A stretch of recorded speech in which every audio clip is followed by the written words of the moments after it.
मुख्यमंत्री फडणवीस यांचा आदर करतो.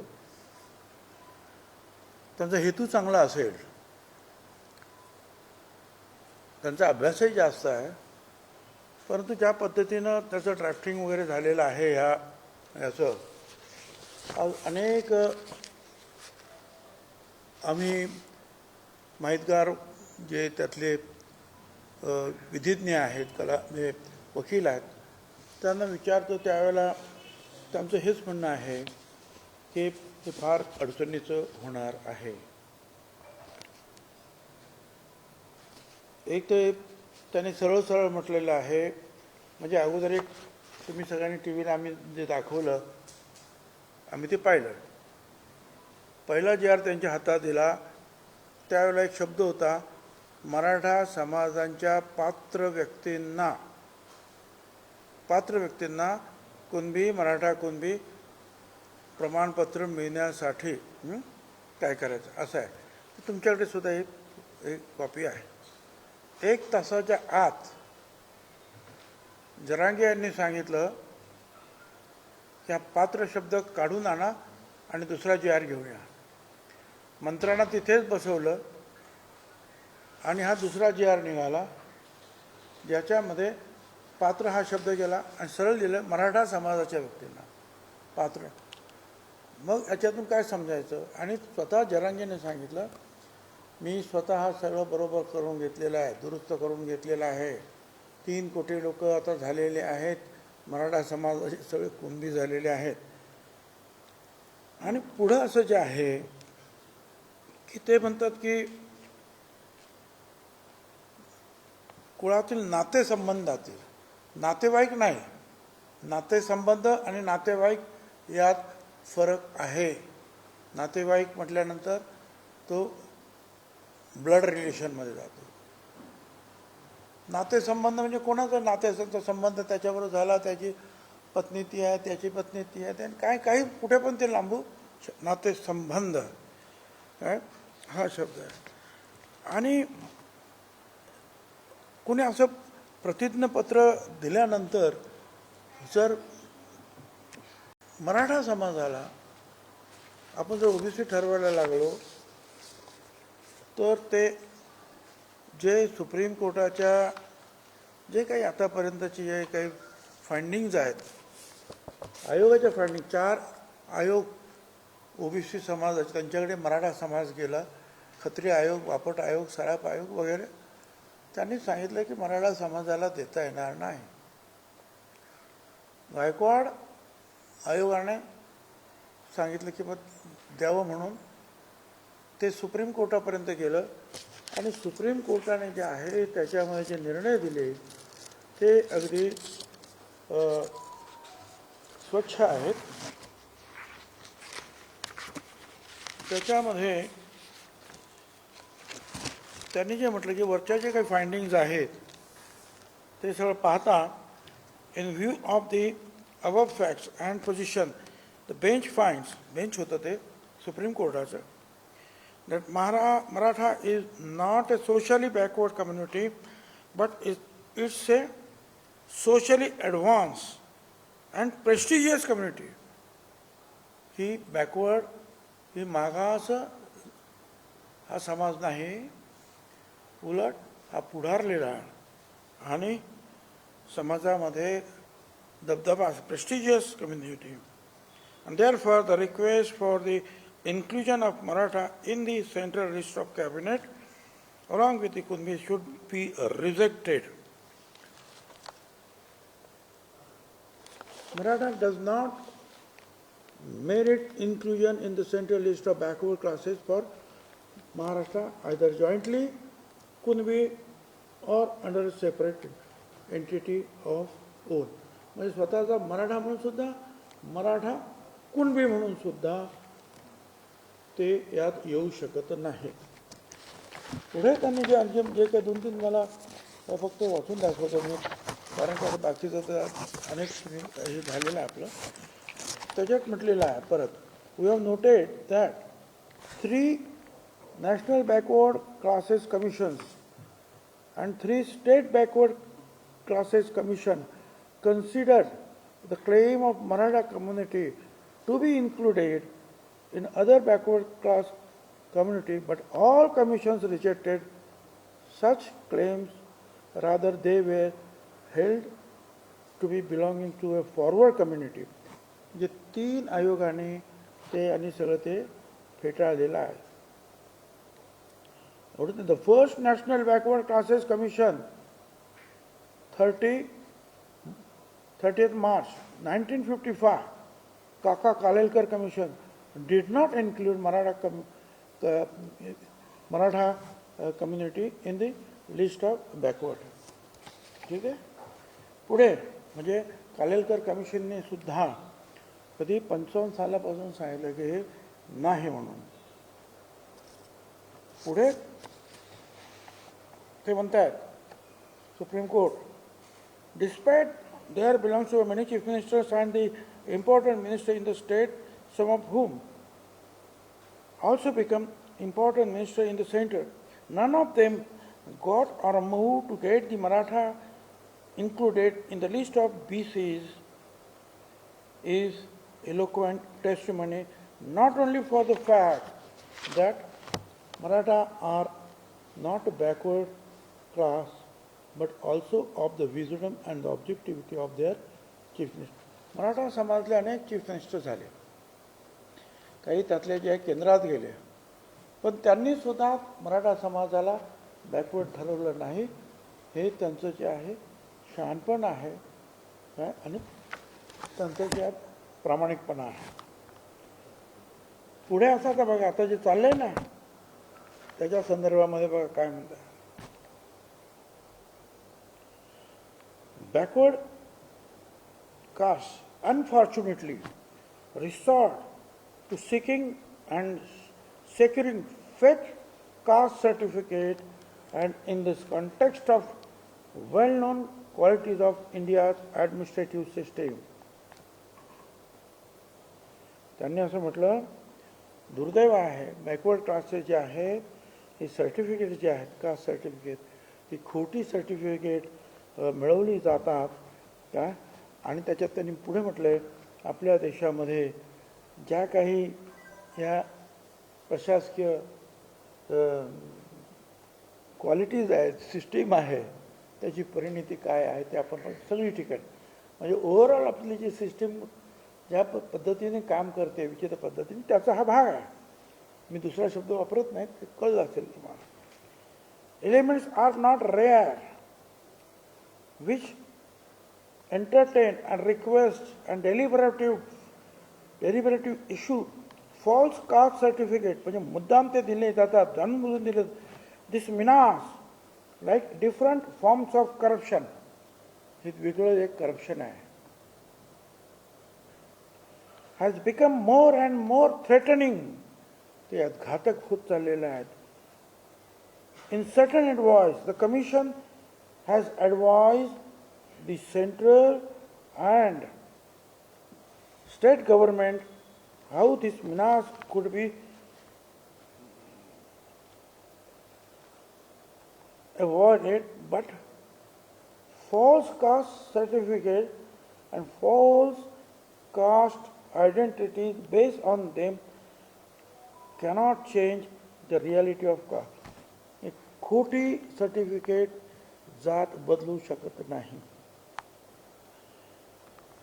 याच्यात थोडा थोडक्यात in view of the above facts and position, the bench finds Maratha is not the socially backward community. Socially सामाजिकरित्या मराठा कम्युनिटी ही मागास नाही, but is a socially advanced and prestigious community, and therefore the request for the inclusion of Maratha in the central list of, मग त्यांनी ते सांगितलं की परत ते काही शक्य नाही, करणार नाही.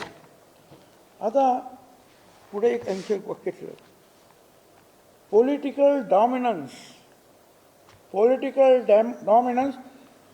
cannot be ground to determine social and educational backwardness of the community.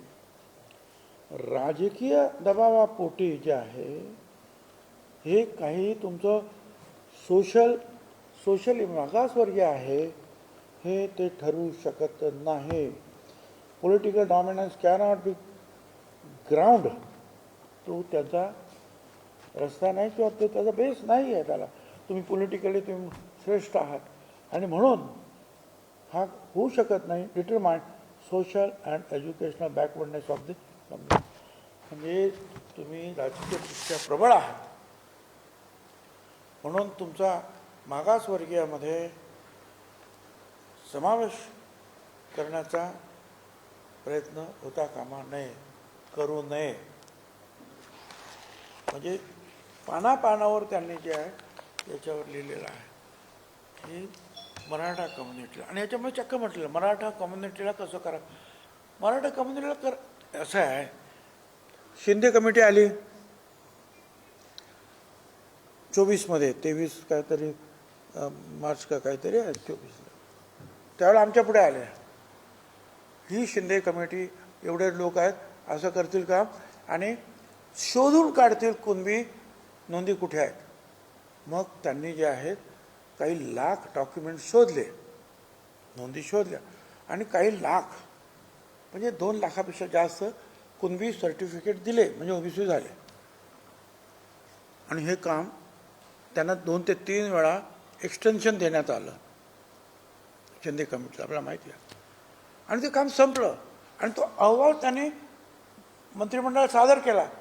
तो अहवाल मंत्रिमंडळाने स्वीकृत केला.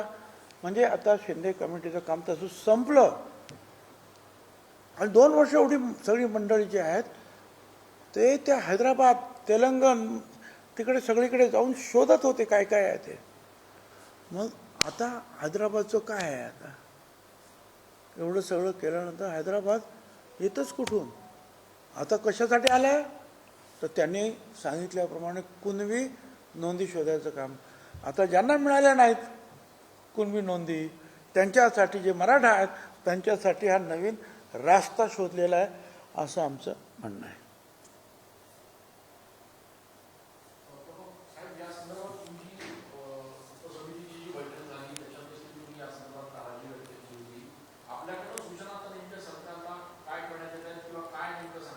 काय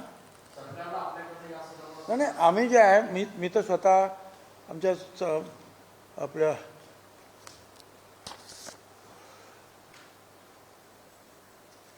आम्ही त्यांना ते पत्र दिलेलं आहे का त्याच्यातलं त्याला ते वकिलांनी त्यात केलं इंग्रजी आहे ते सगळं वाचत बसण्यापेक्षा त्यात आम्ही म्हटलेलं आहे की तुम्ही ज्या आज 2 सप्टेंबरला GR काढलेला आहे शासन निर्णय ते मराठा समाजासाठी वगैरे वगैरे.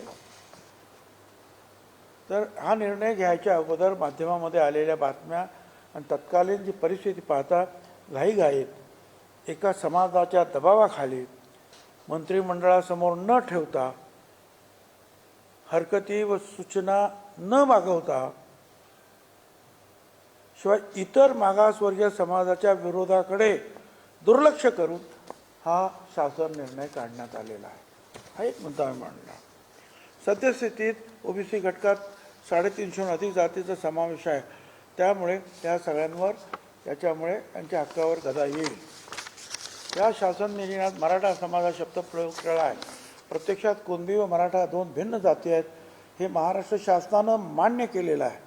कुणबींना ओबीसी तर मराठा समाजाला सामाजिक व शैक्षणिकदृष्ट्या मागासवर्गीय ACBC म्हणून शिक्षण आणि नोकरीत 10% आरक्षण दिलेले आहे. म्हणजे सरकारनं कबूल केलेलं आहे की हे ओबीसीत नाही कारण सामाजिकदृष्ट्या मागास नाही. मग त्यांच्यासाठी ACBCचं 10% आरक्षण दिलेलं आहे. त्यामुळे मराठा समाज या शब्दाचा वापर करून त्यांना पुन्हा ओबीसीमध्ये घेणं हे बेकायदेशीर आहे. त्यांना 2 प्रकारच्या आरक्षणाचा लाभ मिळू शकतो. हा पण आहे तो पण आहे. दुसरे म्हणजे सर्वोच्च न्यायालय, उच्च न्यायालयाचे निर्णय त्यानुसार तयार केलेले कायदे नियमावली यात जातीचा दाखला देण्याची प्रक्रिया स्पष्ट केलेली आहे की कशाप्रमाणे द्यायचं आहे. पण या शासन निर्णयाने मराठा समाजासाठी स्वतंत्र वेगळी प्रक्रिया ठरवली आहे जी ओबीसी आणि इतर जातीशी भेदभाव करणाऱ्या या देशातील या जाती कशा ठरवायच्या, कशाला कसं सामील करायचं कुठल्या गटात, त्याची एक प्रक्रिया ठरवून दिलेली आहे. ते सगळं बाजूला ठेवलं, तुम्ही नवीनच काढलं. हा शासन निर्णय जो आहे अत्यंत संदिग्ध, संभ्रम निर्माण करणारा आहे.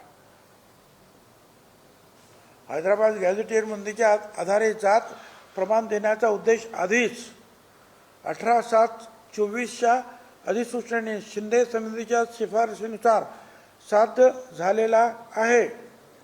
शिंदे समितीने 47,845 नोंदीचा अभ्यास करून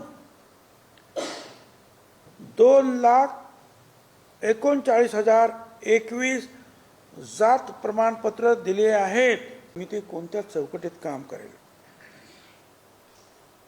2 शपथपत्राच्या आधारे चौकशी होणार.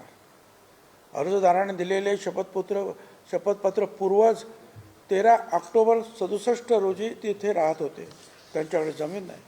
त्याच गावातील कुळातील अशा व्यक्तीचे शपथपत्र ज्याला कुणबी जात प्रमाणपत्र मिळालेले आहे यावरून चौकशी करून जात प्रमाणपत्र दिले जाईल. पण अशा शपथपत्रावर आधारित चौकशी वैध ठरू शकत नाही. शिवाय 2012ला हे नियम केलेले आहेत. काय वैध आणि काय अवैध आहेत हा घटक ठरवताना, जाती ठरवताना. 2012च्या या नियमाशी याचा काय संबंध आहे हेही स्पष्ट होत नाही. या निर्णयामध्ये रिलेशन म्हणजे जाती नाते संबंध हा शब्द वापरला आहे, नातेसंबंध. मात्र सरकारच्या 2000 सालच्या अधिनियमामध्ये 2000 सालच्या अधिनियमामध्ये रिलेटिव्ह नातेवाईक याची व्याख्या स्पष्ट करण्यात आलेली आहे. रिलेटिव्ह म्हणजे काय, नातेवाईक म्हणजे काय, इथे हा शब्द नाही वापरला. काय वापरला? रिलेशन. आणि मग हा नातेसंबंध रिलेशन हा अतिशय अस्पष्ट, त्यात पितृकुळ, मातृकुळ, दत्तक या सर्वांचा समावेश होऊ शकतो. त्यामुळे दूरच्या शेकडो लोकांच्या शपथपत्राच्या आधारे जात निश्चित केले जाऊ शकते, हे धोकादायक आहे. तसेच कुळ या शब्दाचा उल्लेख देखील केलेला आहे, परंतु कुळ या शब्दाची कोणतीही स्पष्ट व्याख्या नाही. त्यामुळे गोंधळ वाढणार. केवळ शपथपत्राच्या आधारे जातीचा निर्णय घेणे हे भारतात कुठेही मान्य नाही. आरक्षणासारख्या संवैधानिक विषयावर अशा प्रक्रियेचा अवलंब करणे धोकादायक आहे. आणि म्हणून त्या सगळ्याचा विचार करून 2/9/25चा निर्णय जो आहे त्याच्यातली संदिग्धता दूर करावी किंवा मागे घ्यावा. अन्यथा राज्यामध्ये तणाव आणि अराजकता निर्माण होण्याची शक्यता आहे. हे पत्र आम्ही काल त्यांना दिलेलं आहे.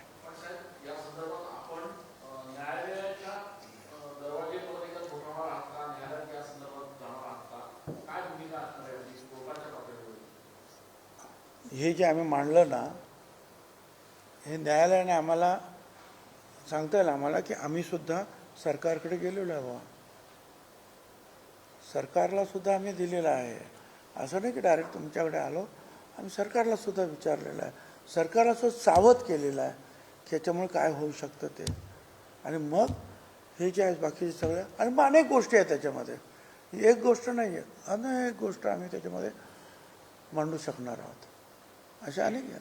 आणि अनेक निर्णय शासनाचे निर्णय आहेत, अनेक हायकोर्टाचे निर्णय आणि सुप्रीम कोर्टाचे निर्णय आहेत.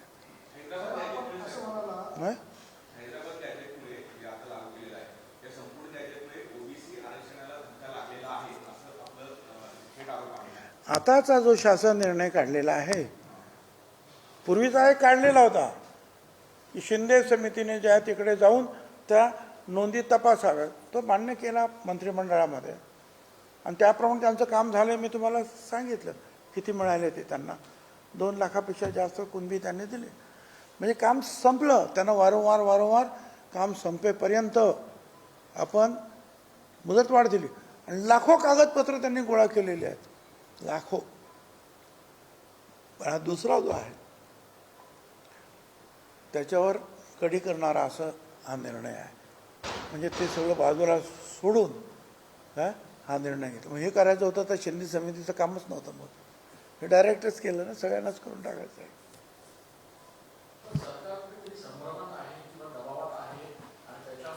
हे आता तुम्ही मला विचारू नका, मी तुम्हाला असं म्हटलेलं आहे इथे, त्यांना पाठवलेल्या पत्रात, माध्यमात आलेल्या बातम्या आणि तत्कालीन परिस्थितीवर घाईघाईत एका समाजाच्या दबावाखाली मंत्रिमंडळासमोर न ठेवता, हरकती सूचना न मागवता, इतर मागासवर्गीयांचा विरोध त्याच्याकडे दुर्लक्ष करू हा निर्णय, हे म्हटलेलं त्याला मी त्याच्यावर सही केलेली आहे.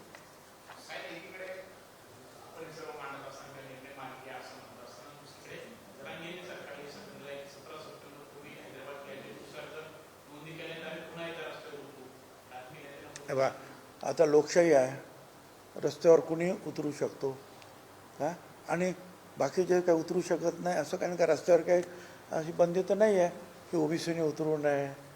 आता उतरलेच आहे ना ठिकठिकाणी, फक्त ते ग्राम पातळीवर जिल्हा पातळीवर चालू आहे. ते सुद्धा एकत्रित येऊन मोठा लढा उभा करू शकतात ना. मोठी संख्या, एकूण जर संख्या आता बघितली, जर गाव खूप तुम्हीच लोक छापतात त्यांचे फोटो, ते बघा ना किती आहेत ते. आणि मग ज्या वेळेला यायचं ठरवतं ते सुद्धा येऊ शकतील.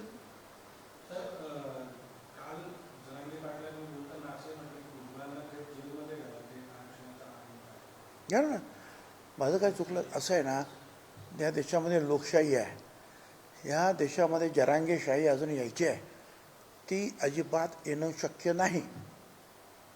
बाकीच्या राज्यांमध्ये देशांमध्ये आजूबाजूला गडबड होते आहे, परंतु बाबासाहेब आंबेडकरांचं संविधान एवढं मजबूत आहे की त्यांनी आपल्या अनेक राज्यांना, अनेक भाषांना, अनेक जातींना, अनेक धर्मांना एकत्रित बांधून ठेवून ही लोकशाही जी आहे आतापर्यंत जपलेली आहे. त्यामुळे जरांगीशाही येण्याची सुद्धा मात्र शक्यता नाही.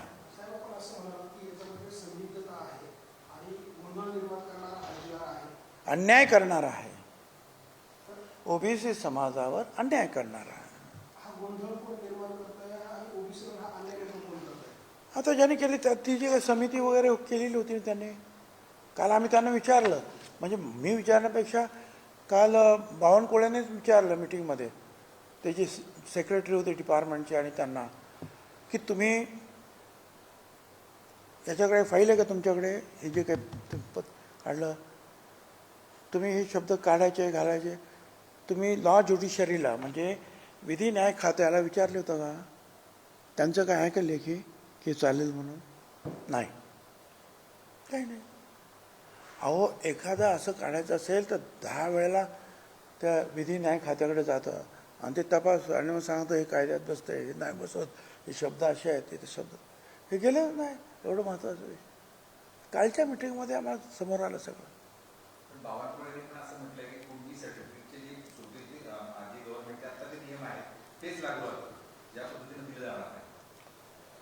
बरोबर आहे, माननीय मुख्यमंत्री सुद्धा तेच म्हणतात, हे पण तेच म्हणतात, पण जरांगे काय म्हणतो, आणि त्यापेक्षाही हे पत्रक काय म्हणतं आहे, शेवटी नियमात आणि कायद्यात तुम्ही जे काही निर्णय काढले त्याच्या शब्दाचा केस काढला जातो.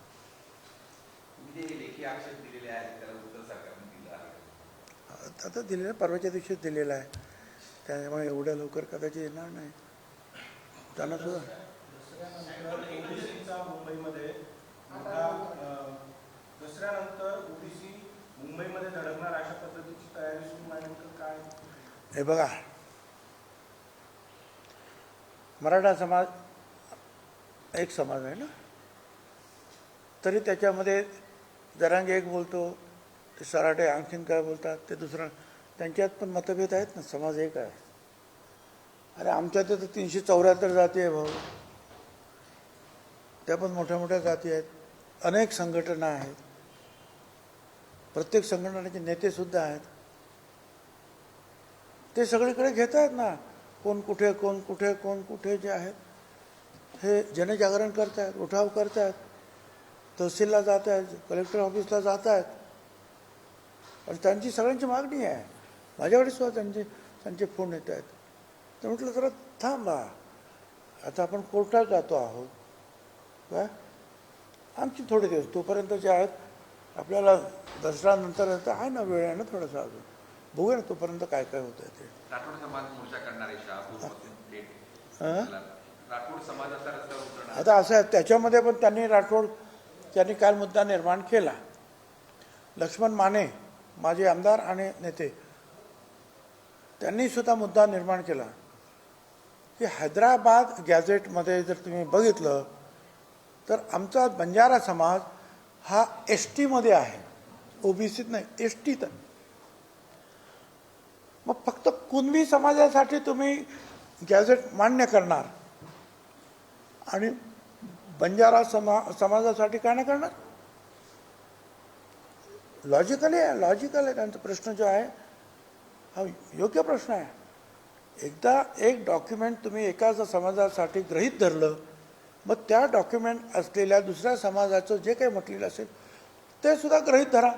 त्यांचं म्हणणं आहे की आम्ही हैदराबादच्या त्या गॅझेटमध्ये आम्ही ST-मध्ये आहोत, आदिवासीमध्ये आहोत, आता आमचं काय करणार? तुम्ही ते मान्य केलं ना, तिथली कुणबी इथे कुणबी केलात, मग तिथली ST इथे ST करा. तर ते आता माझ्या मते एक चूक केली ना तुम्ही का मग अनेक गोष्टी बाहेर पडत जाणार आहेत. म्हणजे एक तर इतर मागास वर्ग जो आहे एक मंडळ आहे, इतर मागासवर्गीय मंडळ, OBC महामंडळ, त्याला 23 वर्षामध्ये 2,500 कोटी रुपये मिळाले. 3 वर्षामध्ये 25,000 कोटी रुपये ह्या एकाच कम्युनिटीला मिळाले. तुम्ही नाशिकचे आहात, मेरीमध्ये 2 तयार झालेल्या इमारती त्यांच्या मुलांमुलींच्या वसतिगृहासाठी दिल्या. आम्हाला अजून जागा मिळत नाही. अशा राज्यातील सर्व ठिकाणी कार्यालय आणि वसतिगृहासाठी त्यांना मोफत जागा देण्यात आल्या. OBC महाज्योतीकडे पैसे मागतात प्रत्येकजण. किती पैसे दिले आम्हाला? म्हणून मग काल त्यांना बोलवण्यात आलं, फायनान्स सेक्रेटरीला समितीने बोलवा त्यांना विचारलं, हे काय बाबा, ते मागचं जाऊ द्या, फक्त याच वर्षी जे बजेटमध्ये सांगितलं काय झालंय, तर यावर्षी बजेटमध्ये जे आहे मराठा समाजाला 602 कोटी 44 लाख पैसे सांगितले. सगळे पैसे मिळाले. आनंद, मला त्याचा विरोध नाही आहे. आता या महाज्योतीचे मागच्यापासूनचे पैसे शिल्लक आहेत.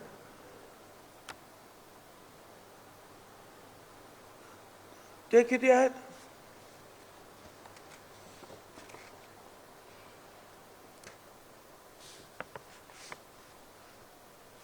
$895 कोटी रुपये मागितले.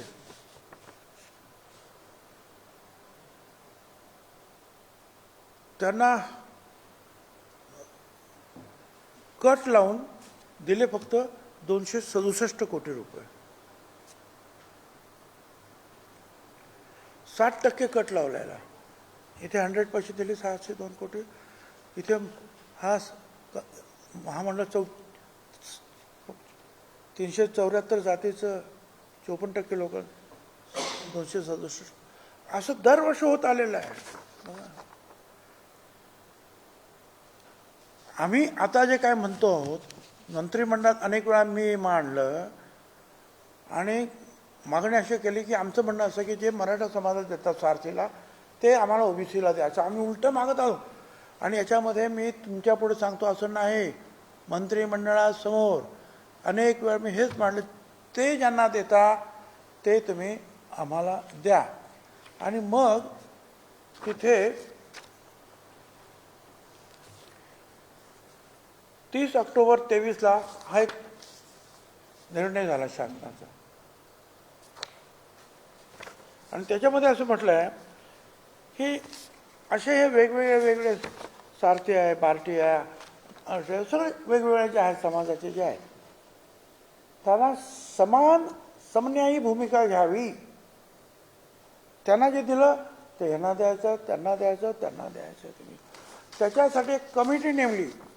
मुख्य सचिव महाराष्ट्र राज्य, secretary finance, secretary OBC, secretary आदिवासी विकास, सेक्रेटरी उच्च तंत्र शिक्षण, सामाजिक न्याय. आणि त्यांनी बघायचं की जे देताना वाटप करताना जे यांना दिले ते पण यांना पण मिळालं पाहिजे. त्याच्यासाठी आमचे म्हणजे हा कायदा सुद्धा तुम्ही रगडून टाकला, मोडून टाकला, तुमचाच निर्णय. आणि आजकाल आम्ही ते दाखवलं, तुम्हाला आत्ता पण दाखवलं खर्चाचं काय झालं ते. हा समन्याय आहे का? 806 कोटी तुम्ही तिकडे देतात, किती सांगितल्याप्रमाणे म्हणजे आता 602 कोटी रुपये दिले आणि इथे 267 कोटी रुपये. 60% कट लावला, तिथे 0% कट लावला. कुठला न्याय आहे? हे कुठे गेलं? काल आम्ही विचारलं, ते सेक्रेटरी होते ना अर्थ, त्यांना सुद्धा विचारलं काय आहे हे. फक्त या वर्षाचं मी इतर मागासवर्ग वाचून दाखवलं ते वेगळं आहे. त्यामुळे तुम्ही जे म्हणालात की शिक्षणाच्या बाबतीमध्ये जे ओबीसीला मिळते त्याच्यापेक्षा कैक पटीने जास्त सध्या मराठा समाजाला देण्यात येत आहे. हे मी या सगळ्या कागदपत्राचा पुरावा देऊन तुम्हाला सांगतो आहे. साहेब, लातूरमध्ये एका तरुणाने ओबीसी आरक्षण संपलं अशी सुसाईड नोट घेऊन आत्महत्या केली आहे. काय? लातूरमध्ये एका 35 वर्षीय तरुणाने ओबीसी आरक्षण संपलं, हैदराबाद गॅजेट आल्यामुळे ओबीसी आरक्षण संपलं असं सुसाईड नोट लिहित आत्महत्या केली आहे नदीमध्ये उडी घेऊन. मला नक्की काय त्याची माहिती नाही आहे, पण तसं जर काय होत असेल तर दुर्दैवी आहे, दुःखदायक आहे. म्हणजे एक तर इतर मागास वर्ग जो हा एक मंडळ आहे, इतर मागासवर्गीय मंडळ, ओबीसी महामंडळ, त्याला 23 वर्षामध्ये 2,500 कोटी रुपये मिळाले. 3 वर्षामध्ये 25,000 कोटी रुपये ह्या एकाच कम्युनिटीला मिळाले. आपल्या तुम्ही नाशिकच्या आहात, ते काय मेरीमध्ये 2 तयार झालेल्या इमारती त्यांच्या मुलांमुलींच्या वसतिगृहासाठी दिल्या. आम्हाला अजून जागा मिळत नाही. अशा राज्यातील सर्व ठिकाणी कार्यालय आणि वसतिगृहासाठी त्यांना मोफत जागा देण्यात आल्या. ओबीसी महाज्योतीकडे पैसे मागतात प्रत्येकजण. किती पैसे दिले आम्हाला? म्हणून मग काल त्यांना बोलवण्यात आलं, फायनान्स सेक्रेटरीला समितीने बोलवा त्यांना विचारलं हे काय बाबा, ते मागचं जाऊ द्या, फक्त याच वर्षी जे बजेटमध्ये सांगितलं काय झालंय तर यावर्षी बजेटमध्ये जे आहे मराठा समाजाला 602 कोटी 44 लाख पैसे सांगितले. सगळे पैसे मिळाले. आनंद, मला त्याचा विरोध नाही आहे. आता या महाज्योतीचे मागच्यापासूनचे पैसे शिल्लक आहेत.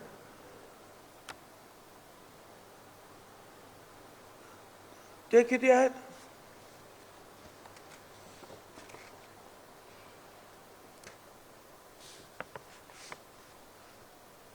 $895 कोटी रुपये मागितले.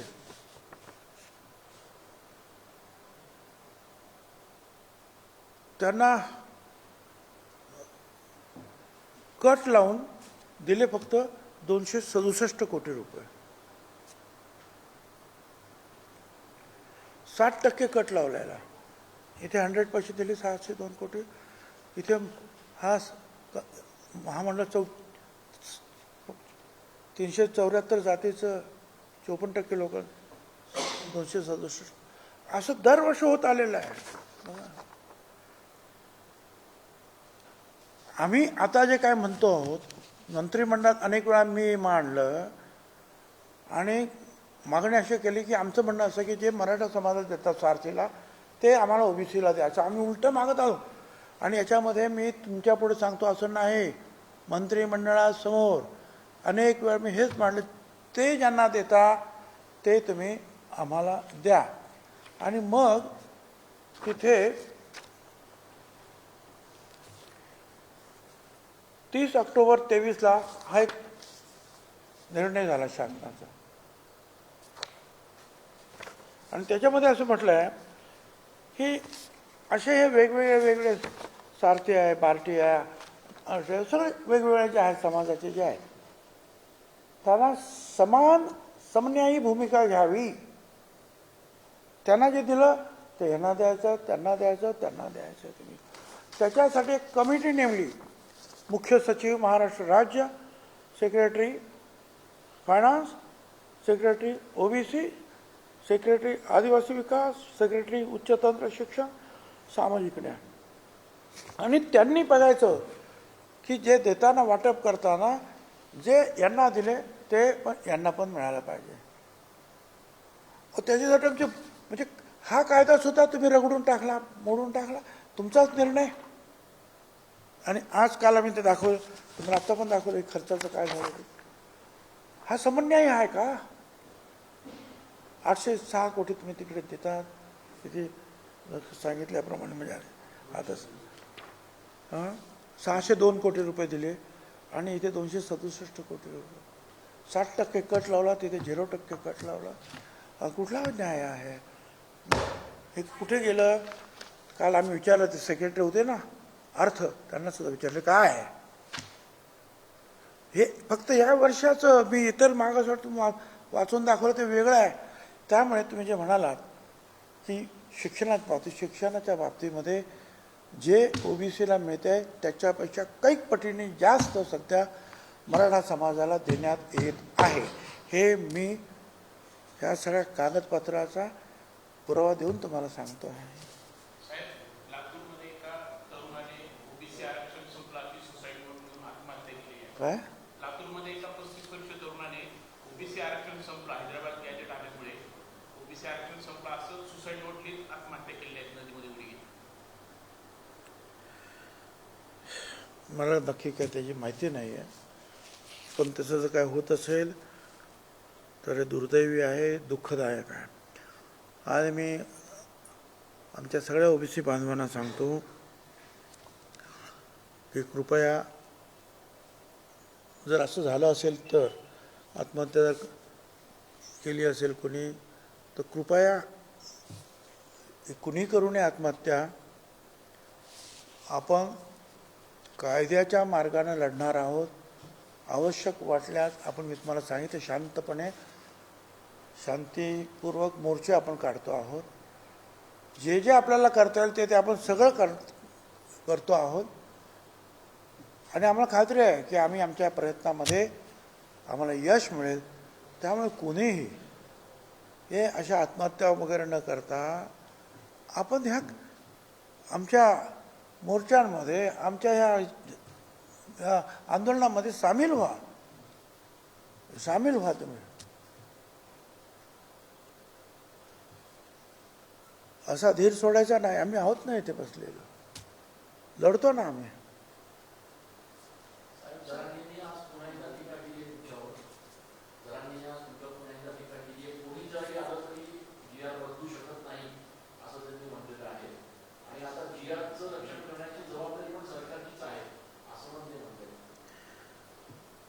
त्यामुळे कोणी ते बदलू शकत नाही म्हणून म्हटलं ना बाबा, अजून जरांगेशाही यायची आहे, अजून सुप्रीम कोर्टामध्ये पण ती लागू व्हायची आहे. ते अजून नाही ना, ते अजून ह्या खालच्याच कोर्टात नाही, मॅजिस्ट्रेट कोर्टात, तर तिकडं कुठे जाईल ते. त्यामुळे बघू आम्ही काय करायचं ते. कुणबी समाजाला आरक्षण देण्यास आमचा विरोध नाही. कुणबी समाजाला आरक्षण देण्यास आमचा विरोध नाही. मराठा समाजाला स्वतंत्र आरक्षण देण्यास आमचा विरोध नाही. मराठा समाजाला स्वतंत्र आरक्षण द्यायला आमचा आग्रह आहे आणि त्याप्रमाणे तो 10% त्यांना दिलेला आहे. पुढे जो जी आर काढण्यात आला त्याच्यामध्ये शब्द बदलण्यात आले. सुरुवातीला पात्र म्हटलं गेलं, नंतर थेट मराठा समाजाच्या शब्दाचा उल्लेख केला. खरं तर अत्यंत गंभीर स्वरूपाची ही बाब आहे. सुरुवातीला वेगळं करण्यात आलं, नंतर त्यांच्या मागणीनुसार ते बदलण्यात आलं. सरकार कोणाच्या दबावाखाली हे सगळं करायला लागलं? आता हे तुम्ही बघितलं नाही का, त्या दिवशी जो मुंबईमध्ये 4 दिवस जे अख्ख्या जनतेला वेठीस धरण्यात आलं होतं, काय चाललं होतं? ट्रॅफिक बंद, सगळं बंद, सगळं बंद. तिथली बस सर्व्हिस बंद झाली. काय काय झालंय तुम्हीच दाखवलं ना राव. आणि हा पात्र शब्द तुम्हाला का नडला? तो शब्द सुद्धा नको. एवढी तुम्हाला क्लॅरिटी पाहिजे की ह्या समाजाला डायरेक्ट देऊन टाका. सरकार मुंबईची बैठक झाली तर तुम्ही चांगली नागरिक झाल्याचं बघायला मिळालं आणि त्यानंतर तुम्ही आणि फडणवीसांनी एकत्रित मुंबई प्रवास हो, मग काय? देखील केला. त्यामुळे की कुठेतरी काय चर्चा झाली नेमकी? तुम्हाला कल्पना आहे, तुम्ही नाशिकच्या आहात, तुम्हाला निदान बाकीच्याबद्दल मी म्हणणार नाही, पण तुम्हाला माहिती आहे की आपण 12-13 वर्षापूर्वी हे जे काही इलेक्ट्रिक वस्तू निर्माण करणाऱ्या मोठ्या मोठ्या कंपन्या आपल्याकडे आहेत आणि त्यांना परदेशात पाठवायचं असतात तुम्हा, पण तो जर पाठवायचा असेल तर त्यांना सर्टिफिकेट लागतं. ते सर्टिफिकेट मिळतं हे बँगलोर, हैदराबाद, भोपाळ. ते म्हणतात, त्यावेळेला मला त्यांनी सांगितलं त्या एक्झिबिशनच्या वेळेला, प्रदर्शनाच्या वेळेला, की साहेब हे काय आहे, 3 महिने आम्हाला जर मिळत नाही प्रमाणपत्र तर आमचे ऑर्डर कॅन्सल होतात सगळे. आणि मग आपण ताबडतोब 1 महिन्याच्या आत त्यांना 100 एकर जागा शिलापूरजवळ आपण त्यांना मिळवून दिली. समीरभाऊ भुजबळ खासदार होते, ते दिल्लीला त्यांनी जाऊन ह्या संस्थेबरोबर काय CPRIच्या संपर्क साधला. त्या अधिकाऱ्यानं आणलं, जागा दाखवली, पसंत पडली, सगळं एकदम बरोबर आहे काय. आणि त्यांनी आणि विलास पाटील त्यावेळेचे कलेक्टर यांनी माझ्यासमोर MOU केला. आणि त्यावेळेला मी सांगितलं, सुरुवातीला 500 कोटी आणि नंतर आणखीन 500 कोटी रुपये त्याच्यावर आपण इन्व्हेस्ट करणार आहोत. आता तर ते जादा इन्व्हेस्ट ते होणार आहे आणि त्याच्यातून शेकडो नोकऱ्या ज्या आहेत आपल्याला मिळणार आहेत. आणि म्हणून त्याचं उद्घाटन काल होतं ते मी स्वतः मनोहरलाल खट्टर साहेब जे मंत्री आहेत ऊर्जा खात्याचे, दिल्लीमध्ये त्यांना पत्र पाठवलं होतं. त्यांनी मला 2 वेळा त्यांचा फोन आला आणि त्यांनी सांगितलं मी येतो आहे. आता ते येणार आहे म्हटलं, मला मुख्यमंत्र्यांना तर माहिती पाहिजे, कळवायला लागत, इथे कळवणार, पण मी पण कळवलं. तर म्हटलं आता कसं काय करायचं. आणि ही OBC कमिटीची मीटिंग तुम्ही ठेवलेली आहे. ते म्हणजे काय आखरीची मीटिंग आहे, मी जाणार आहे, माझ्याबरोबर चला विमानामध्ये, मी घेऊन जातो तुम्हाला. पण मी त्यांच्याबरोबर काय अबोला धरलेला नाही, मी कुणाशीच अबोला धरलेला नाही. माझं भांडण मुख्यमंत्र्यांशी नाहीच नाही, कुठल्याही मंत्र्यांशी माझं भांडण नाही आहे. माझं भांडण ह्या परिपत्रकामध्ये असलेल्या वाक्य, शब्द, त्याचा अर्थ आणि त्यामुळे निर्माण होणारा गोंधळ आणि अन्याय याच्यासाठी माझं भांडण आहे. लोकसभा निवडणूक होती, त्यानंतर विधानसभा निवडणूक आली, त्यावेळेस मराठा आरक्षणाचा मुद्दा हा पुढे आला होता. आता विधानसभेनंतर काही काळ आमदार स्थानिक स्वराज्य संस्थेच्या निवडणुका चालू लागली, पुन्हा हा मुद्दा पुढे आला. यामध्ये हा योगायोग वाटतो की काही ठरवून? आता तुम्ही त्याचा जो अर्थ इन्फरन्स काढता आहात तो शक्य असेल की नेमकं आणि मग अशाच वेळेला मोठमोठे लीडरसुद्धा गप्प बसतात. नरो वाक म्हणजे राव, हे तर हे, ते तर ते, तिकडे पण हात, तिकडे पण हात. का गप्प आहे ते सगळी मंडळी? समजा तुम्हाला पटेल न पटेल, परंतु सरकारमधली मंत्रिमंडळाचे आणि बाकीचे मंडळ बोलतात तरी. महाविकास आघाडीचे नेते कुठे गेले? का नाही बोलत त्याच्यावर? ते चुकीचं आहे म्हणून किंवा बरोबर आहे म्हणून? बोला ना, कारण दोन्हीकडे त्यांना मतं पाहिजे आहेत. तुम्ही म्हणा वडेट्टीवार बोलतात, वडेट्टीवार मागच्या वेळेला सुद्धा आले, आनंद आहे. जालन्याला पहिल्या मिटिंगला, त्याच्यानंतर 5-7 रॅलीज झाल्या आमच्या. प्रत्येक वेळेला आम्ही सारखं त्यांना बोलवायचं, आलोच, येतोच, नक्की येतो, नक्की येतो. कुठल्या तरी प्रेशर खाली गेले, नाही आले. का नाही आले मग? असं आहे की याच्या पाठीमागे राजकारण नसेलच असं काही मी म्हणणार नाही, तुम्ही जे म्हणता त्या. पण इतर जे राजकारणातले ज्येष्ठ श्रेष्ठ नेते आहेत, समजदार नेते आहेत, त्यांनी याच्यावर भाष्य करायला पाहिजे की हे ओबीसीवर अन्याय करू नका.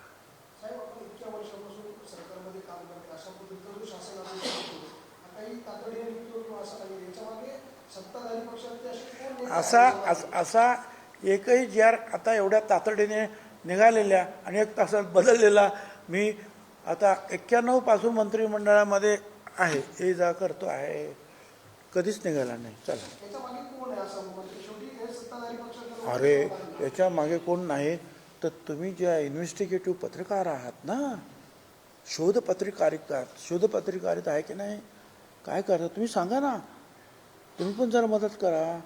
याच्या पाठीमागे कोण आहे ते, म्हणजे मला बरं पडेल, मदत करा. तुमच्या या आताच्या पत्रकार परिषदेनंतर जरांगेंनी अशी प्रतिक्रिया दिली की मंडळ आयोग लागू केला त्यावेळेला कमी जाती होत्या, मग आता एवढ्या ओबीसीच्या कशा वाटल्या? याचं कारण 93च्या पूर्वी, एक लक्षात घ्या, 1993च्या पूर्वी सरकार जे आपापल्या पद्धतीनं जे आहे आरक्षण देत होतं सरकार. 1993ला जेव्हा मंडल आयोग सुप्रीम कोर्टापर्यंत लढाई झाली का, ते इंदिरा साहनी केस वगैरे, त्यावेळेला सुप्रीम कोर्टाने निर्णय दिला यापुढे सरकार निर्णय देणार नाही, यापुढे एक अभ्यासू कमिटी जे आहे, आयोग निर्माण होईल, त्या आयोगाच्या मार्फत तुम्ही जायचं आणि आयोगाने सांगितलं तरच त्याचा विचार करायचा. त्यानंतर आयोग निर्माण झाला, खत्री आयोग, बापट आयोग, सराफ आयोग वगैरे वगैरे. त्यांनी मगाशी सांगितल्याप्रमाणे नकार दिला, एका आयोगाने होकार दिला आणि त्यातली जी माहिती आहे त्याचाच उपयोग करून सुप्रीम कोर्टाने दाखवून दिलं की हा समाज सामाजिक मागास नाही. आणि हायकोर्टाच्या 2 निकाल आहेत की कुणबी आणि मराठा ह्या 2 वेगवेगळे समाज आहेत. एका ठिकाणी असं म्हटलं मराठा कुणबी आणि कुणबी मराठा हे तर नाहीच, एक तर मराठा तरी आहे किंवा कुणबी तरी आहे. पण आता आपण मराठा कुणबी मराठा म्हणतो, पण आता हे त्याच्याही पुढे गेलं आता काम.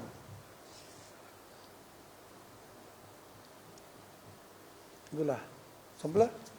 इलेक्ट्रिक साहेब, काल एक मोठा कार्यक्रम झाला इलेक्ट्रिक स्टेशनला, पण या सगळ्या उद्घाटन कार्यक्रमावरती नाशिकचे माजी खासदार यांनी नाराजी व्यक्त केलेली आहे. काय?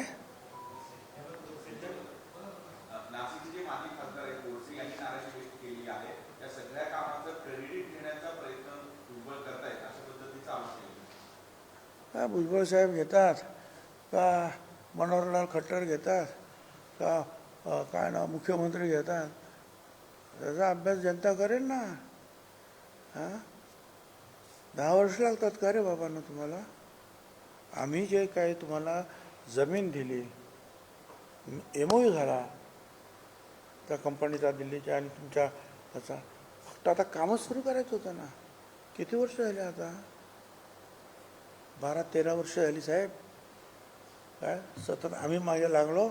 आणि एवढंच नाही तर हे नंतरच्या काळामध्ये गेल्या 2-3 वर्षात सातत्याने आम्ही त्यांच्या पाठीमागे आहोत. चला, ठीक आहे, तुमच्या दुःखात मी सहभागी आहे.